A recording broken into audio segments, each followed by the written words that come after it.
Friends, మొన్న మనం sub conscious mind గురించి మాట్లాడుకున్నాం కదా. ఇవాళ నేను పవర్ఫుల్ సబ్ కాన్షియస్ మైండ్ గురించి ఒక అద్భుతమైన విషయాన్ని చెప్తాను. Subconscious mind can not process negative negation. అంటే ఏంటో తెలుసా? మీరు ఒకసారి కళ్ళు మూసుకోండి. Imagine a big black monkey. Imagine a big black monkey jumping from one tree to another. Imagine a black monkey eating banana.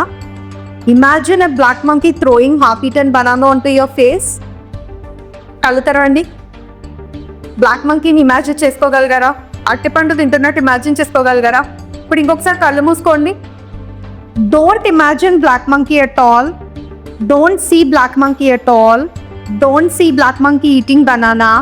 Don't see that black monkey throwing half-eaten banana out by your face. Open your eyes. ఇప్పుడేం చూసారు?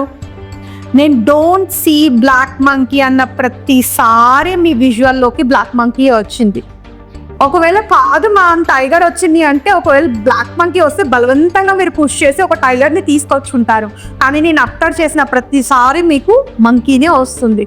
That is the nature of sub conscious. ఏది వద్దు అంటామో అదే వస్తుంది. కాబట్టి దీన్ని బట్టి మీరు తెలుసుకోవాల్సింది ఏంటంటే, మన సబ్ కాన్షియస్ మైండ్కి మనం ఇన్స్ట్రక్షన్ ఇచ్చేటప్పుడు ఏది చెయ్యకూడదో, ఎలా ఉండకూడదో చెప్పకూడదు, ఎలా ఉండాలో అది చెప్పాలి. అంటే నేను ఏడవను, నేను భయపడను ఇలా చెప్పకూడదు. I'm happy, I want to be successful, I am successful.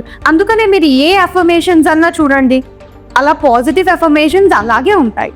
ఓకేనా? సో మీరు మీ పిల్లలకి, మీ పార్ట్నర్కి చెప్పేటప్పుడు కూడా, నువ్వు చదువుకోకపోతే ఇలా అయిపోతావు, నువ్వు ఎవరిని లవ్ చేయొద్దు, నువ్వు ఇలా చదువుకోకుండా రోడ్ల మీద తిరగద్దు, నువ్వు బంక్ కొట్టద్దు, ఇలాంటివి చెప్పకండి. నువ్వు చదువుకుంటే ఇలా అద్భుతమైన పొజిషన్లో ఉంటావు. So how they should be అనే ఇన్స్ట్రక్షన్ ఇవ్వండి, instead of how they shouldn't be. ఓకేనా? So that's powerful the subconscious mind. కావాలంటే ఒక్కసారి power of subconscious mind book order చేసి చదవండి. You will understand how marvellous changes it brings into your life. Okay, all the best. మీ అర్చన నండూరి.